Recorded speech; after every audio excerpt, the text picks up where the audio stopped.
Once again, world, you tune in to the Big Dogs Playhouse podcast. I'm your host, Tojo, and for those of you tuning in for the very first time, I would like to welcome you to the Playhouse.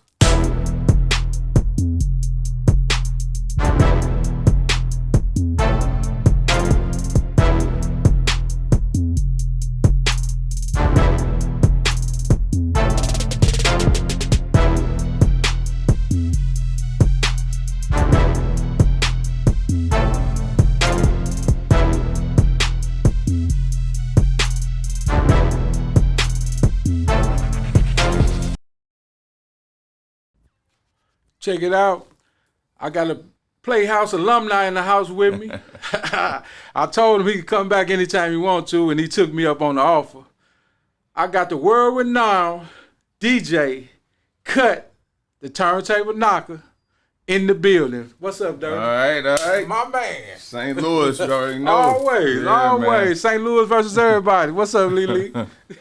What's the word, baby?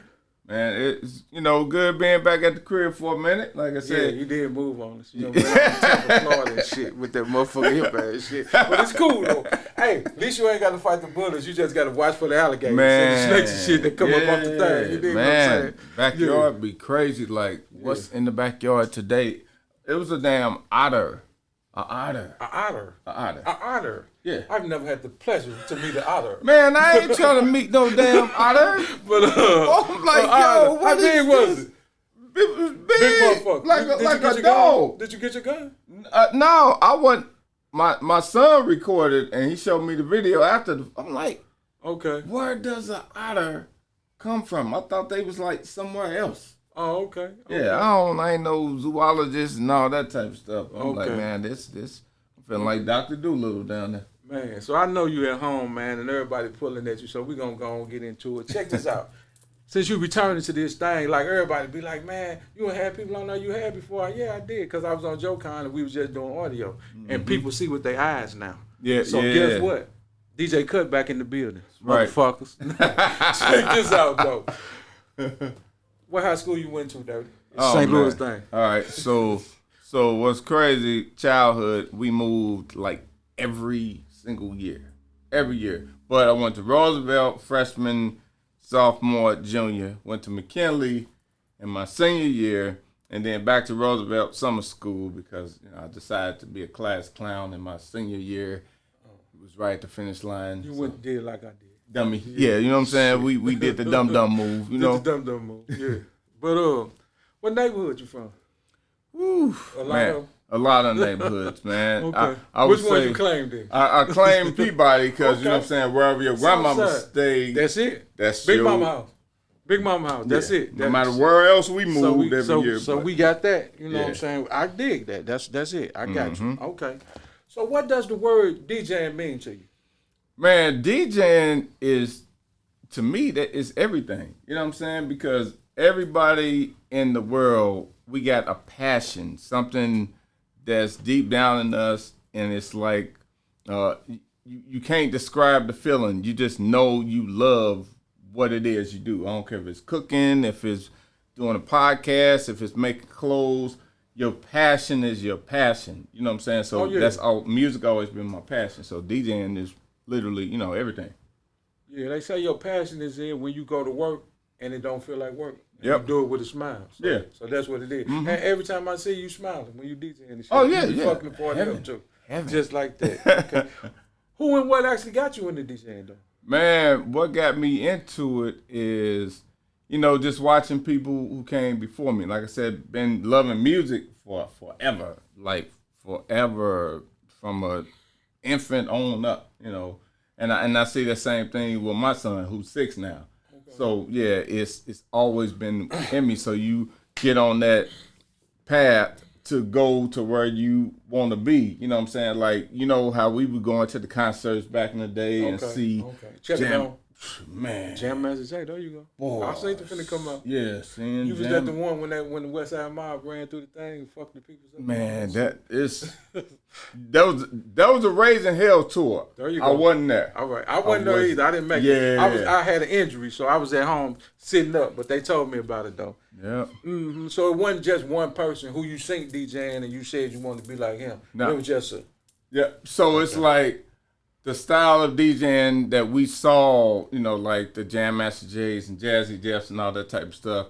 We didn't visually see that here. You know what I'm saying? Until you know, we come through the range, so we started to see who was what. But listen to the radio, so you saw guys like, you know, Godfather and, you know, Jock and Sound was more like a jock, you know what I'm saying, playing records, but he had that gift of gab, which you know. And Godfather definitely was a mixer, and you had Chris Upchurch and BJ the DJ. Those guys more like mixers, and you know BJ would do his back and forth, that type of stuff. But when the shift happened, you know, us seeing people like Grandmaster Flash and stuff, I was like, wait a minute, how did he just do? You know, I can't leave out my man G Wiz. You know, G Wiz from here too.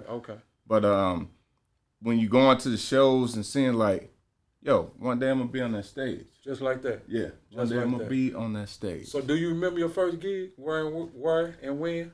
Man, I used to do like, you know, coming up in Peabody, we did like a lot of house parties because you know across the street the Dodge and the Webbies, empty buildings and all that shit. You know empty buildings. But the electric is on. Yeah, you know what I'm saying? Yeah, so we'll have a pickup apartment and.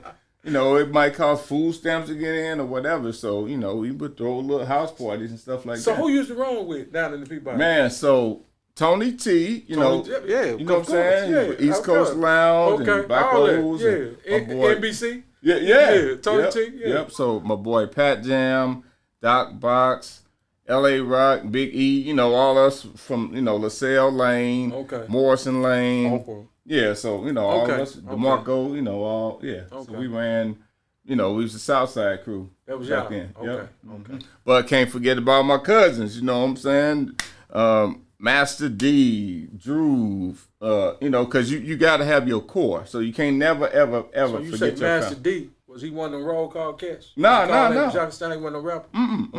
Okay. All right. First club you ever DJ'd in? Ooh, man, the first club. Damn. Man,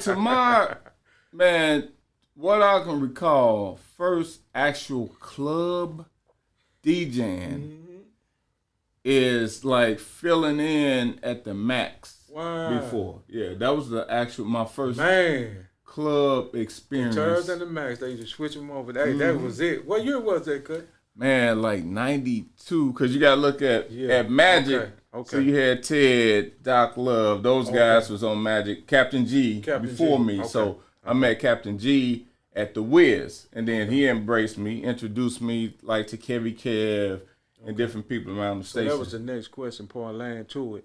The first radio station, was it? Was it Magic?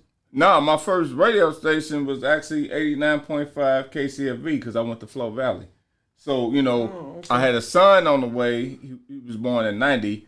So I didn't, you know, my original plan was to go to SEMO, but I had a son on the way, so I just wanted to make sure I stayed around St. Louis and got a radio station to learn some hands-on stuff. So it was right at Flow Valley, 100-watt radio station. Okay. What other markets you worked in besides St. Louis? So I did syndicated mix shows that went everywhere. Okay. While I was still in St. Louis. House. Yeah, syndicated mix shows with a company called Super Radio. So like how satellite radio is now today. No, it was different. Like you know, we would you know turn in our mixes to the company Super Radio, and then they would put it out to all the different radio stations. So getting on the radar of different stations. Okay. And then for us physically leaving, you know, that was Power 105 in 2002. Shout out to my man Doc Winter. And love of Dr. Dre. Yeah, all day. Still keeping. Man, to work with two legends like that was just a dream come true. Like, man, we watched Who's the Man. You know what I'm saying? Yeah. I saw these dudes on your MTV Raps. I never thought in a million years that I'd be working with Ed Lover and Dr. Dre. I was like, this is damn crazy right here. In the flesh, like, I'm on the phone talking with these dudes. Okay. on an everyday basis. Yeah. So y'all was pretty cool. Yeah, they yes. Trip off you coming from St. Louis. No. Country bunking.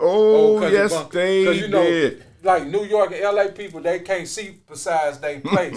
So, say, where in St. Louis? There's a country we live. No, slide through her. Oh, yeah. Ice Cube told you niggas, St. Louis niggas want their corner back. Yeah. Quit playing around her. Yeah, that's what they saw at first. And they had I was a mix show coordinator at Power 105 and the morning show DJ. So they wasn't crazy about me being from St. Louis and being the mixer when it's 1,000. And the mixers cats in New York. So DJs. New York, the other cats calling them like, man, y'all got that St. Louis nigga up there, woo, woo, woo, and we woo, woo, woo, yeah, but because it's DJ Kut, the turntable knocker, my nigga. No, but they respected my craft and like, yeah, man, once you get in, them brothers for life, man. But I was looking for some tea, like you hang in the city like the Big Apple, and you see motherfuckers on an everyday basis like Jay-Z, Mary J. Blige, Biggie Smalls, and the Wu-Tang Clan. So give me some tea, man. All right. Tell me something. Talk to me. All right. I would say when you hear the death of the dynasty and being there firsthand to see it, because Dame Dash had a radio show on our station called Rock Radio. Okay. And Jay-Z had never, ever attended it? Never attended it. Yeah. Never attended the show. Okay. And then that's when Cam was on Rockefeller. Okay. So, that was a whole situation. That's when the vibe came in. That's when they took in and made the president and all that. Yeah. So, as they say, Leo got that J. and they put it in reverse and everything went crazy. Yes. Dame was up in them offices tripping. Yeah. No, he wasn't tripping. He was honest. No, he was about his business. Yeah. How the fuck you got my orders in here and I ain't around? I'm the company. The fuck you mean? Yeah. Yep. I can't say he was tripping. You did what I'm saying. He was pointed at. And I will always say, like, all the people that have ever came to the radio station, Dame Dash was one of the realest dudes. Because, you get people come up to the station and promoting what they doing, and they, I'm going to send you some stuff, I'm going to do this. Everything he ever stood on, everything he said, he stood on. Hey, I'm going to send a case of Armadale up here. I'm going to send y'all some Rockaware up here, or some state property. He even came up with his own, like when the iPod came out, then he came up with something called a rock box. Okay. You know what I'm saying? So sometimes we don't support us, but he always, he was all right with me. He always moving forward. Yeah. He be on that technology. He be moving. Yeah. You know what I'm saying? At warp speed. From the tennis to the fashion, like you said, to the electronics, to the movies. Yeah. You know what I'm saying? You got to respect him. You know what I'm saying? Because Jay got the name, but Dame still, he a man, and he's still standing on it. And, he take care of his family, so that's what it is. Mm-hmm. You know what I'm saying? But that death of the dynasty was a motherfucker to see it live and live in color. Huh? Saw it firsthand. Saw it like, wow. And then knowing people that worked over at Rockefeller, shout out to my man Bobby Dash, which is Dame's brother, Donna Green, and, Jose. So all the people, you just saw that divide, and it's like, damn, people got to really figure out which way where they're going. And I remember having lunch with Bobby Dash, and that's when Jay got on the Diamonds Are Forever remix and took that shot at Dame, and Bobby's like, yo, you really think? I was like, yeah, that's a you already, we shots both fired. know. Yeah, shots fired. We had lunch like right across shots the street. fired. Yeah, he took it. Yeah. That shot. Few shots. Yeah, and he's so subliminal with them shots. Left hand lucky, left hand. He be going. But man. peep this. A lot of people, it changed, but peep this. If you go back and study hip hop, after Nas got Jay with Ether, he never said nobody else's name. It all became subliminal. Yeah, subliminal. Yeah. Yeah.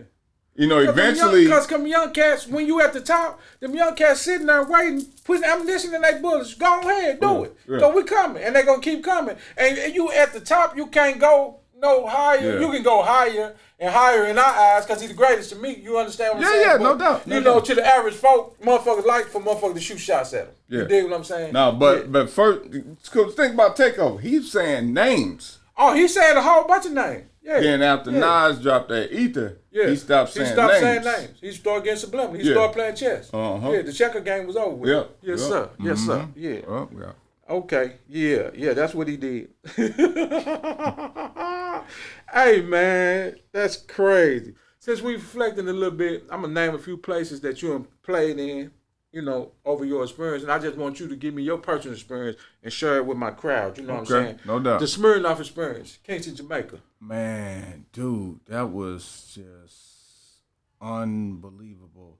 Cause for one, when you go, the whole Smirnoff experience was like, if you've never been, there's something that you just can't describe, but the sound and the lights and all the different DJs, it was crazy. So what was dope about the setup is like they had a stage like this and the sound and lights going to this side of the crowd, and then there's other stage. So it's more like, they seeing who's going to draw the most people from each side. It was an outdoor event, Kingston, Jamaica. It was incredible. So I never, ever, thank God for my record collection. Okay. And then being in New York to really see what reggae stuff is popping. Okay. So you was able to coincide that with the hits of today and all that. So you kept it in the ebb and flow. Okay. So I got you. Once I got on, because the DJ before me, basically ran everybody to the other side. So I was like, fuck. So you had to bring the people back. I gotta bring the people back. Oh, he made you show your skills. Yeah, and brought them back. And brought them back. Yeah. So and the promoter came was like, yo. Hey, dude, unplug dude shit. Unplug the other nigga shit. But So it was the same Smirnoff experience, but it was in Nairobi, Kenya this time. And they say it was well over 20,000 people out there. Yeah. So how did the fuck you hold in there? So that came from the Kingston situation. Oh, okay. Yeah. That parlayed over to that. So the promoter was the same promoter. Yeah. Oh, okay. Yep. So when they fired dude and you No, they not fired. I'm just talking shit. Man, that shit was I was just talking shit. It was that, like, one thing about the Nairobi gig was, like, over here all music is segregated. You got the black station, the pop station, the rock station. Okay. Over there, music is music. You know what I'm saying? So you got 20,000 people at this big outdoor event, and at sound check, something kept. Okay, everything was cool at sound check because I got this part of the story. Okay. But the local DJs there, they weren't really showing love like that. Okay. You know what I'm saying? Okay. So when it was time for showtime, because it was two different setups. Mm-hmm. So when it was time for showtime, the power pack to my mixer plugged into the power strip, and that ended up being a problem. But every time I went to start, the power went out, and I'm clueless, and all these people, and I'm seeing them over here to the side. You know what I'm saying? Good, his shit fucking up. Mm-hmm. And then we finally realized, like, oh, it's the power strip. Okay. And the power pack was just too heavy for the strip. So once we got that situated, started doing what I was doing, and then I got some of the local music from over there too, and smashed them with that at the end. So the same group of DJs that was locally there, semi throwing shade, they came, everybody showed me love. Okay. So it's all said and done. The last part of that, for the people that's never been to Jamaica or Nairobi, which is in Africa, yes. What's the difference between the two? Oh, night and day. It's like, Nairobi, that's Africa. The continent, that's the motherland. Like, did it make you feel as that? Yeah. And I still keep in contact with one of the guys who was doing security for me. His name Derek. Yeah, Damn, we still to this day keep in contact. That was damn near 20 years ago. Okay, Moving right along. Yeah, you had to have security over there. Yeah, ain't no doubt. Yeah. Fuck you mean? Yeah. Come on, dog. Motherfucker, check your pocket. Yeah. See, you fucking think you in. You doing bad. You from America. They just think you rich. And you a nigga. Yeah. You know what I'm saying? No. Yeah. MTV TRL tour with Nelly. Yeah. And the Lunatics. That was history right there, because it's like when Nelly Well, for one, around town, you know, I was always show love to all local artists. You know what I'm saying? Okay. And I held them to the standard as a national artist. Your music had to sound like something. If it was trash, I'll let you know it was trash. A lot of people didn't necessarily like it, but I've always been brutally honest. I might have been getting accused of being an asshole sometimes, but I'm going to be honest with you. You know what I'm saying? Honest asshole. Yeah. I'm gonna be honest. Yeah, that's cool. When they came with Give Me What You Got, it was actually, you know, they recorded Saint Studio, David and Darren, and it was my cousin, Master D, that really got in my ear, like, yo, hey man, this Saint Lunatic record is crazy. And he gave me his 2 copies. I was like, damn, this shit is dope. So I started playing it in the mix on Magic 108. And just, you know, doing all the parties around the city, I always would support the record. So support them all the way up to, you know, to the end, for real. But Nelly got the deal in 2000, and they wanted me to go on the promo tour with them. Now, in 2000, I'm throwing my own parties at this point. Spotlight and Kirby's and this door, beautiful situation. No, I know. So that's the next question. Yeah, so to go on the tour for per diem, making $35. Nah, I don't think so. Nah, no disrespect, but that wasn't adding up. But the opportunity came up that year in 2000 to go on tour with Said the Entertainer. So we would only leave like Friday, come back Sunday. So you was cool. Cool, cause my people in place at the doors. At the same time. Yeah. So then fast forward to 2001 MTV TRL tour. I went on that tour with them. Okay. And that shit was crazy. You know, Destiny's Child headlining, Eve, 3LW, Destiny's Child, 3LW. There was some other acts on there, but it was a dope ass tour, man. Okay. Old school jams, Stephen Lacy. Man, so that's crazy. There you go, here in St. Louis. Yeah, talk to me about that. So I don't even remember how I ended up going to Steve to start getting my hair cut, but that's how I started. That's how it started. So Steve used to hire me to DJ his parties. And then we ended up partnering in 99. We found Kirby's, because we was going to do it at the Millennium in 99. I'll never forget the shit like it was yesterday. Okay. Just so happened in 1999, Christmas Day fell on a Saturday. Now, traditionally, we didn't do parties on Christmas Day. It was either like Christmas Eve. You from the culture, so But it fell on a Saturday, so we gambled, found Kirby's. We partnered up. Lightning struck. Then New Year's Day was the following Saturday. Nobody had ever did a New Year's Day party, so we struck right back. So here's the thing, and this is for the record, and Steve could be sitting right here. He ain't gonna deny this.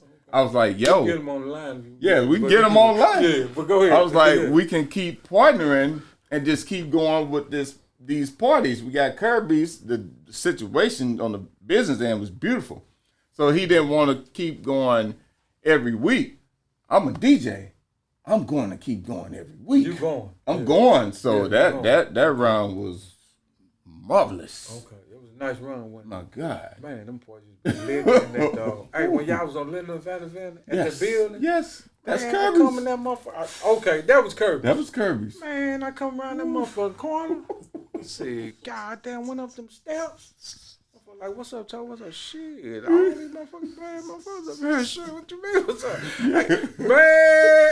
Man, that was some nice, boy. Oh, my God. So, yeah, we did good together. Yeah, but he wanted to do more, like, events popping out here and there. But with me then, I'm going, shit, I'll DJ every week. I was not going to turn that paper down. That was crazy. Yeah. Okay. But check this out. We're going to take a short break, and then we're going to come back, and we're going to get into a game called Big Dog 7 on 7. All right. All right.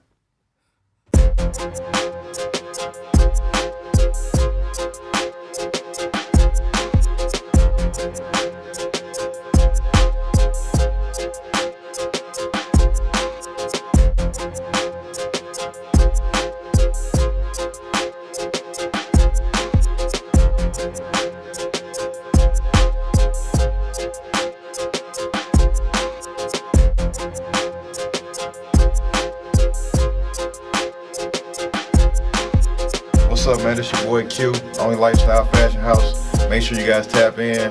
111639 West Florissant. Come see us. We back, world. It's your boy Tojo, sitting up here with DJ Kut, the Big Dogs Playhouse podcast, and we're in full effect. So we're going to play a little game called Big Dog 7 on 7. I'm going to ask Kut 7 quick questions. He's going to give me 7 quick answers, and we're going to keep it pushing. Best concert you ever DJ'd at? Ooh, damn. Oh, my God. I think the cat got his tongue. Yeah, because that is a hard one. Okay. Damn, the best concert. You could generally hurt some people's feelings. There's no problem. Yes, Cut. yes. This is your your perspective. Yes. This is your perspective, my Yes. brother. Yeah. God, the best concert I ever DJ'd, I would say, The man. most memorable. The most memorable There you go. to me. Okay, there we go. The most memorable concert to me was, and I forgot who was all on lineup, but I was on Power 105 at the time. You were in New York? Yeah, I was in New York at the time, and the concert was at the Hammerstein Ballroom. Ooh, history. Yeah, Hammerstein Ballroom. And I say memorable because it was business and it was personal. You know what I'm saying? So what was the personal part? the personal, and I'm gonna get to that personal part. I'm gonna get to the personal part. Yeah, I'm tripping. I'm gonna speed it up. You all right? But it Take was your all, time. it was all the We ain't in no rush. DJs. Go It was ahead. all the DJs on Power 105. Salute to legendary Red Alert, because he was standing on the side and he laughed when I got done with my set. Oh, He said, DJ Red Alert. They was set tripping in New York. Okay, Red that's Alert. the personal part. Go ahead. He laughed. He said, that was personal. Red Alert still like a big brother to me because he know. So it was like, I've been there in New York doing my thing, but it's a competitive market. It's a competitive market. So it was time for me to go on. Something technical was happening, and the production. Somebody pull the plug on. Man, some technical was going on with We'll one of take the that. The turntables. technical part. We'll take that. And the promotion director, I cut, you got 5 minutes, 2 minutes. And I'm like, fuck. So I just end up had to use one turntable, but got through my set, rocked the crowd. Nobody knew I had a technical issue. Okay. But Red Alert is standing right here, and he's rocking. I got the motherfucking crowd rocking. And he just laughed at the end. He said that was personal. Because there was all these DJs there walking around with their crews and their jackets and all this shit, trying to sideline hate. Yeah. But there was just a good feeling to rock the crowd in front of you niggas. Okay, just like that. Yeah, Like had a that. lot You of. remember anybody that was on the show? Because you was in some personal shit, or you don't even remember the I don't show. even remember It was the your concert. show. It was the DJ Kut show, goddamn I me. couldn't even tell you who performed that You night. left after you dropped the mic on? No, I stayed around, but I was able to walk around with my Okay. chest out after that. After my set. Okay. Yeah. The best concert you ever attended as a fan? Ooh, the best concert ever attended, man. To this day, I gotta say, Fade to Black. I gotta say that. I gotta say Fade to Black. Fade to Black? Yes. Hey, and you know what's cool about that? Because the last time we did that was one of the questions. And you said at the Checker Dome, when LL Cool J walked out that motherfucking radio down there. But I got you, though. Yeah. But it's all good, though. But you got so many of them in your head. So all of them, and I do the same thing. I can't even answer questions like that. Right. But if I was on Drink Champs, I'd have to take a shot. Right. But fuck it, you dig what I'm saying? Yeah, Fade the to all-time party record that you go to in the hip-hop set to keep it jumping. Ooh, God.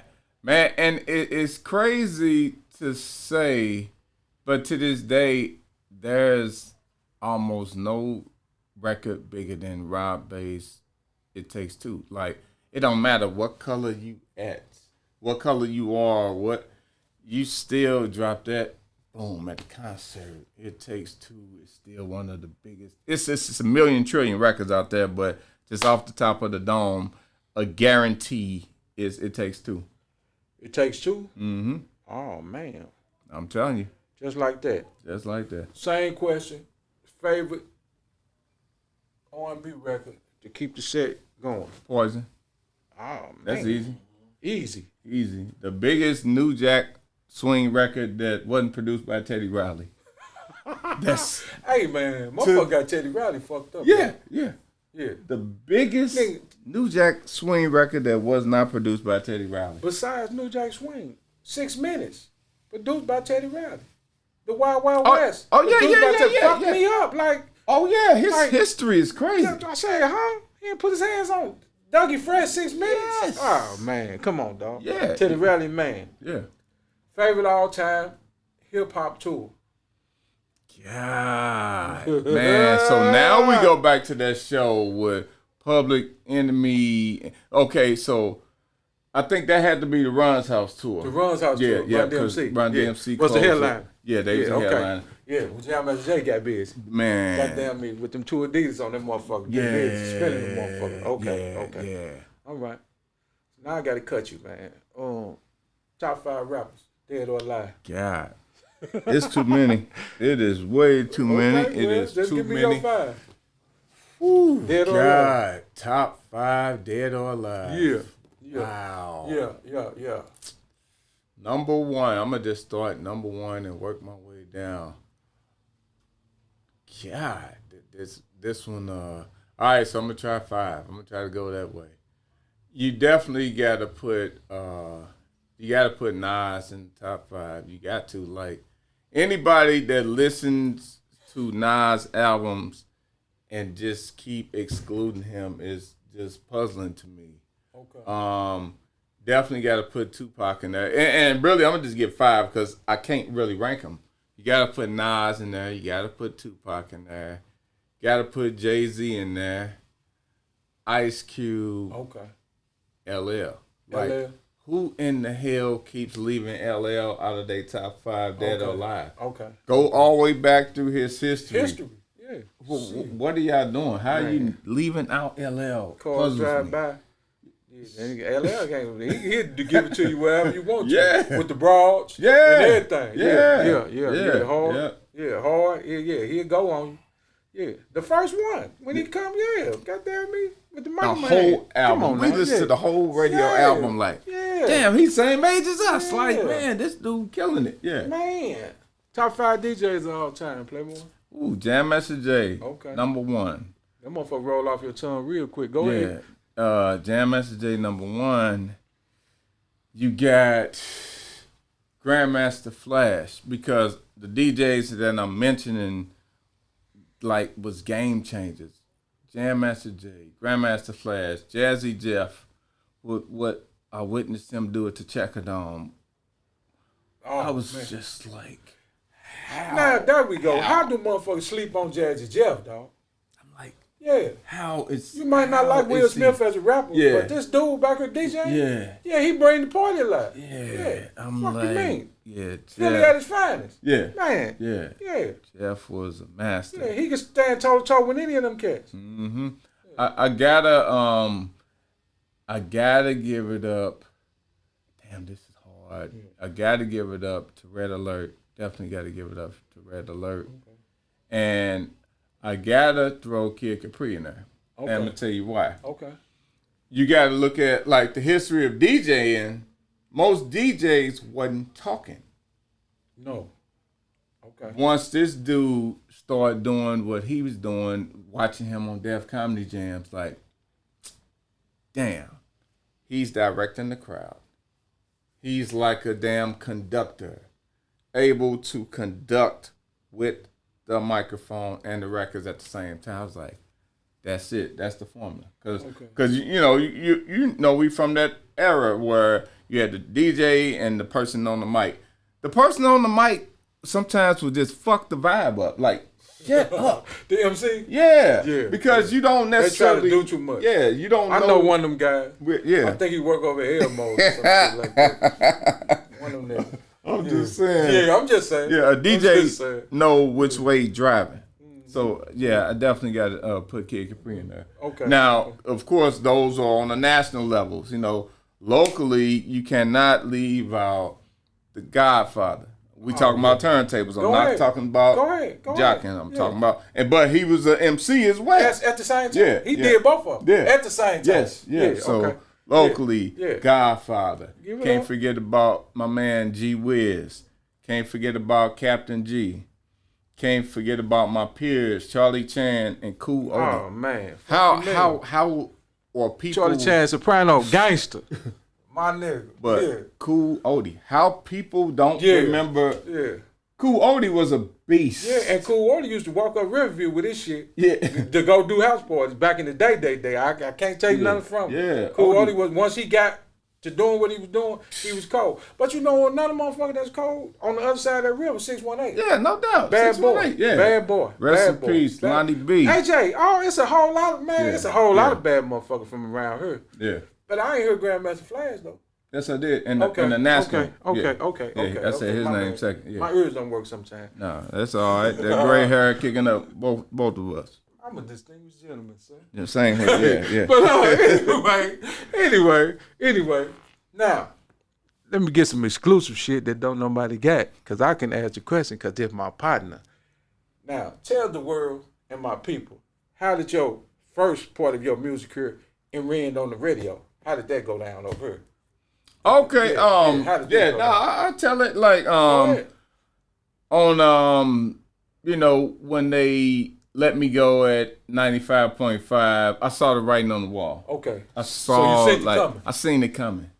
Okay. If anybody, you've been in any industry long enough, you can sense. Okay. You know what I'm saying? Like when they brought the new guy in, like I'm a man's man. Okay. You know what I'm saying? I'm a man's man. Just like that. Just like that. Okay. You know what I'm saying? Okay. I deal with men. Yeah. And you can tell this guy was, Yeah. he need to be wearing panties, to be honest. Okay, I'm just okay, saying. okay. You know what I'm saying? You can Yeah. peep. He how- was a he-man. He wasn't a man. He was a he-man. Yeah. Okay, we'll leave it like that. I'm just Naturally. saying. You know what I'm saying? No You know what I'm disrespect saying? to, No disrespect to what I'm nobody. saying? You know, The community. Nobody community. Yeah. We just rapping on the Playhouse. Yeah, That's all. yeah. But you can read a person's energy, There we go. body language. There we go. The you know, energy. yeah, you It can tell the story. Yeah, It you tell can the peep story. it. So I It tell the started story. making other moves outside of the station. That way I had options for when that day came. So, Okay. I got my life insurance license in 2016. Soon as I saw the bullshit really brewing at the station, I took my real estate classes over the summer of 19. I just wanted to have some options just when it was coming. Then, I've been in this industry forever, so people gonna talk. People gonna talk and try to give me a heads up or whatever, but I just wanted to have some options to be prepared. So yeah, they called me April 7th. I'll never forget it in the morning, but I sensed it. 2020. 2020. Yep. Okay. But on So this pandemic. they used the I'm saying pandemic. this pandemic time. Yeah. That's when it all kicked off. Yeah, around there. Okay. but they use that as a mask. You know what I'm saying? Oh, they put a Band-Aid on it. Yeah, you know what I'm saying? They use it as Goddamn, this man. is why, but you Pissing on a nigga telling you it's raining. Yeah. Okay. Go ahead. Yeah.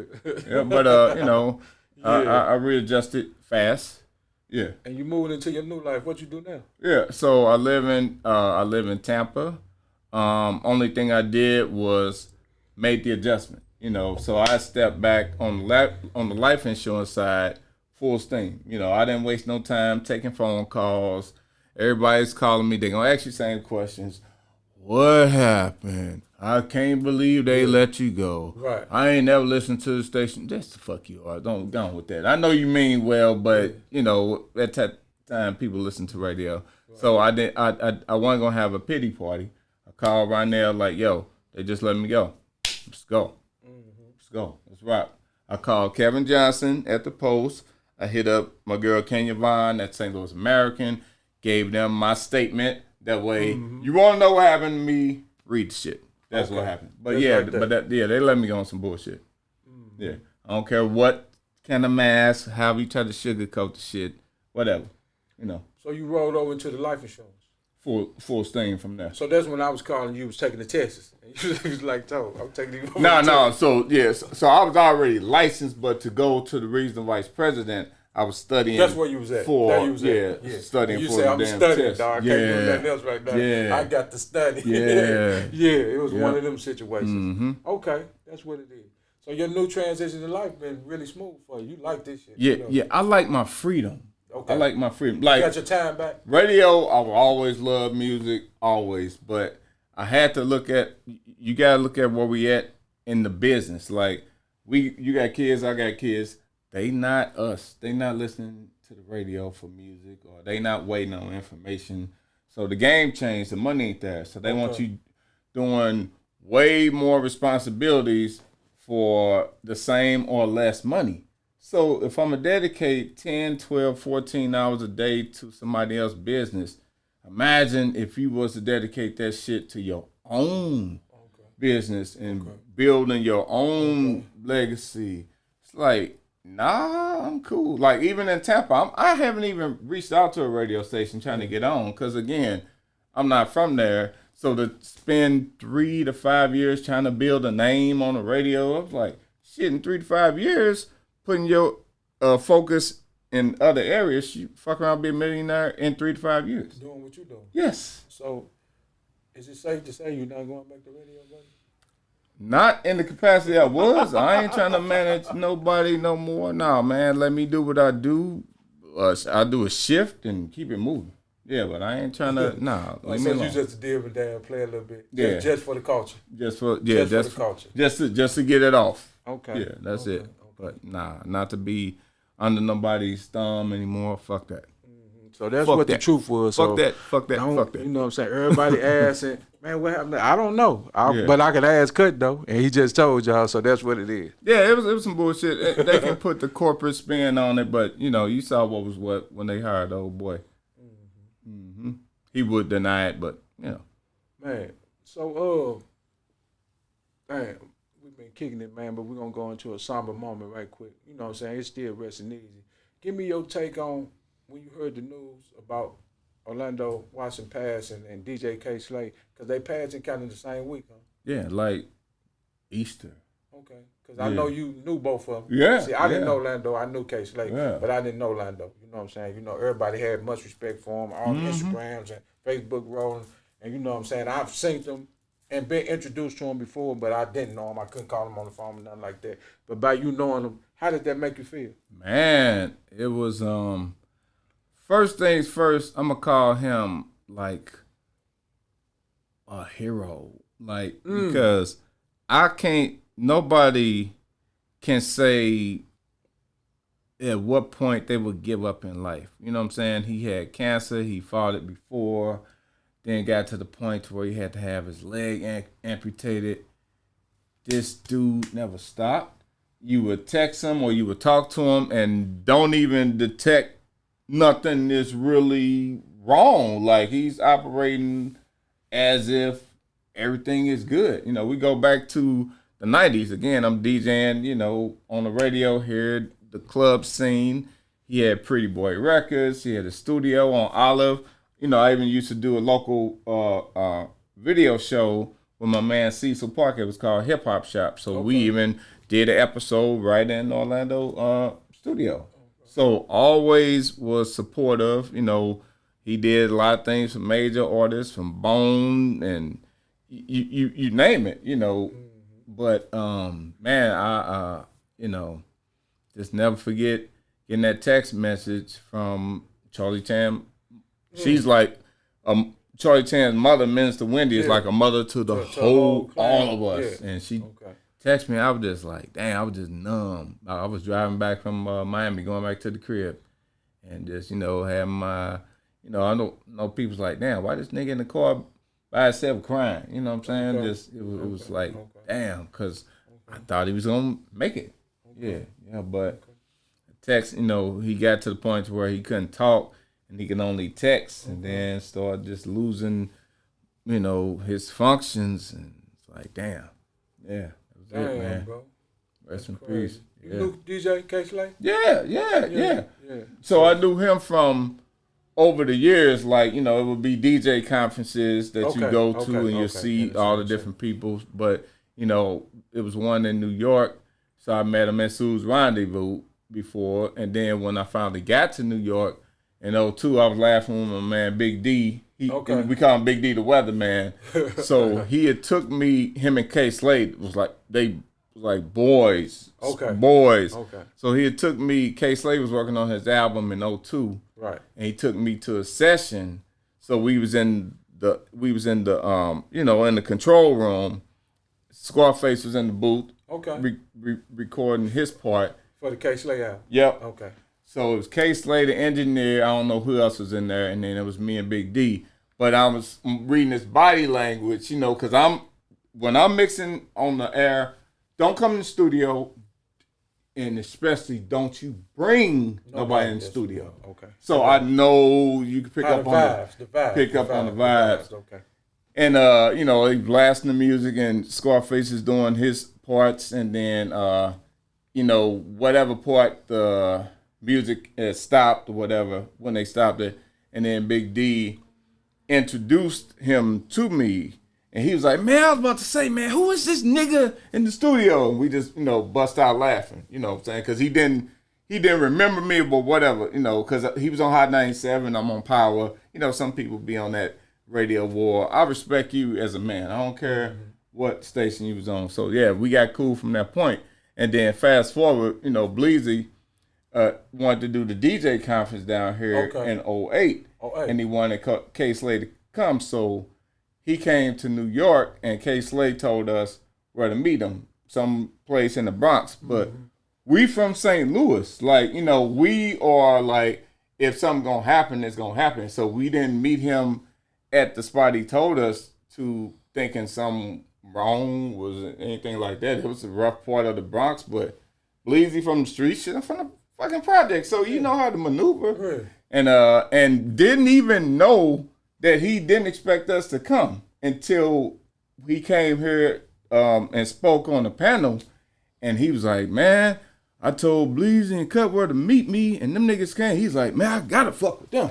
Yeah, but we not even realizing, like, you sending us into a damn, oh no, what, right. But we weren't tripping off that. We just checking the temperature. Yeah. That's what New York, LA niggas do. Yeah, but when you go in their city, you know what I'm saying? Them niggas in Brooklyn took me out by the store. They got bullet holes by the window.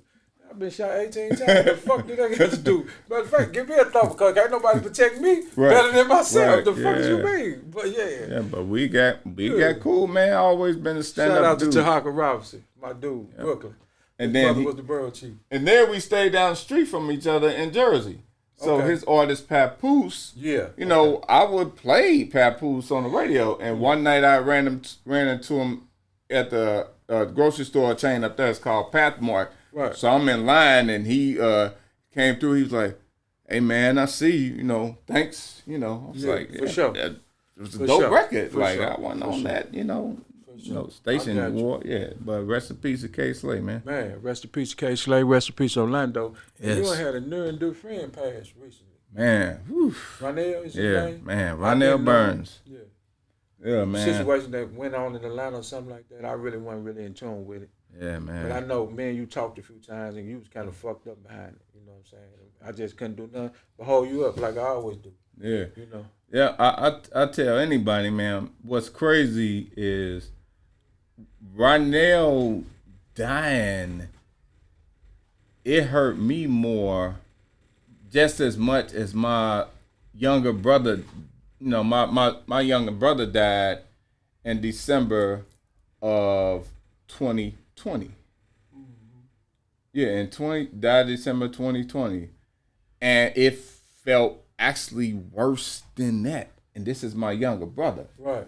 It was, it like that. Yeah, man, we talk like every day. Yeah, blood don't make you number related. Yeah, family is man. motherfuckers that you tie that knot with. Yeah. Go that extra mile with. It's proven. Yeah. You know what I'm saying? Because some of the motherfuckers that call yourself your family, kind of your worst enemy, will fuck you up. Yeah. You know what I'm saying? Steal off your table, steal out your house, or stick a knife in your back if they can take your place. Mm-hmm. You know what I'm saying? But he was a younger brother. He was my half brother. No, I got you. So you know what I'm saying? I didn't. We didn't get a chance to bond like that. Like you coming. do. Yeah, man. Okay. But that was a dagger, man. That was a dagger for you. We had talked 3 times that day.